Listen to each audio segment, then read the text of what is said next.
ರಾಜ್ಯದಲ್ಲಿ ವರುಣನ ಅಬ್ಬರ ಶುರುವಾಗಿದೆ. ಜನರು ಪರದಾಡುವ ಪರಿಸ್ಥಿತಿ ನಿರ್ಮಾಣವಾಗಿದೆ. ಬೆಂಗಳೂರಿನಲ್ಲಿ ಇಂದು ಕೂಡ ಮಳೆಯಾಗುವ ಸಾಧ್ಯತೆ ಇದೆ. ರಾಜ್ಯದಲ್ಲಿ ಮಳೆರಾಯನ ಆರ್ಭಟ, ಜನರು ಪರದಾಡುವ ಪರಿಸ್ಥಿತಿ. ಬೆಂಗಳೂರಿನಲ್ಲಿಂದು ಕೂಡ ಮಳೆಯಾಗುವ ಸಾಧ್ಯತೆ ದಟ್ಟವಾಗಿದೆ. ಕಳೆದ 3 ದಿನಗಳಿಂದ ಮಧ್ಯಾಹ್ನದ ವೇಳೆ ವರುಣ ಆರ್ಭಟಿಸುತ್ತಿದ್ದಾನೆ. ನಿನ್ನೆ ರಾಜಧಾನಿ ಬೆಂಗಳೂರಿನಲ್ಲಿ 15.3 ಮಿಲಿಮೀಟರ್ ಮಳೆಯಾಗಿದೆ.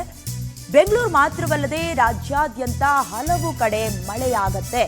ಈಗಾಗಲೇ ಮುಂಗಾರು ಮಳೆಯ ಆರಂಭ, ಜೂನ್ ಶುರು, ಮಳೆ ಆಗತ್ತೆ. ಉತ್ತಮ ರೀತಿಯ ಮಳೆ ಆದರೆ ಓಕೆ, ಬಟ್ ಬೆಂಗಳೂರಿನಲ್ಲಿ ಮಳೆ ಆಗತ್ತೆ ಅಂತ ಹೇಳಿದ್ರೆ ಎಂಥವ್ರಿಗೂ ಆತಂಕ ಶುರುವಾಗ್ಬಿಡುತ್ತೆ. ಯಾಕಂದ್ರೆ ಅಂತ ಇನ್ಸಿಡೆಂಟ್ಸ್ ಆಗಿದೆ.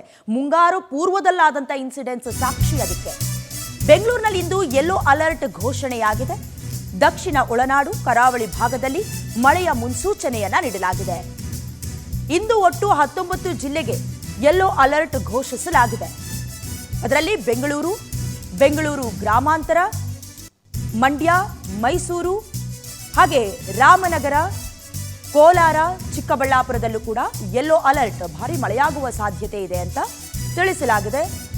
ವಿಜಯನಗರ, ದಕ್ಷಿಣ ಕನ್ನಡ, ಉಡುಪಿ, ಬಳ್ಳಾರಿ, ದಾವಣಗೆರೆ ಸೇರಿದಂತೆ ಶಿವಮೊಗ್ಗ ಹಾಗೆ ಚಿಕ್ಕಮಗಳೂರು, ಚಾಮರಾಜನಗರ, ಹಾಸನ, ಚಿತ್ರದುರ್ಗ ಸೇರಿ ಕೊಡಗು, ಚಿಕ್ಕಬಳ್ಳಾಪುರ ಜಿಲ್ಲೆಗಳಿಗೂ ಕೂಡ ಯೆಲ್ಲೋ ಅಲರ್ಟ್ ಅನ್ನ ಘೋಷಿಸಲಾಗಿದೆ. ಅಂದ್ರೆ ಸ್ವಲ್ಪ ಹುಷಾರಾಗಿರಬೇಕು, ಮೀನುಗಾರರು ಸಮುದ್ರಕ್ಕೆ ಇಳಿಬಾರದು ಅನ್ನುವಂಥ ಎಚ್ಚರಿಕೆಯನ್ನ ಕೂಡ ನೀಡಲಾಗಿದೆ. ಈಗಾಗಲೇ ಬೆಂಗಳೂರು ಸೇರಿದಂತೆ ರಾಜ್ಯದ 19 ಜಿಲ್ಲೆಗಳಿಗೂ ಕೂಡ ಯೆಲ್ಲೋ ಅಲರ್ಟ್ ಘೋಷಿಸಲಾಗಿದೆ.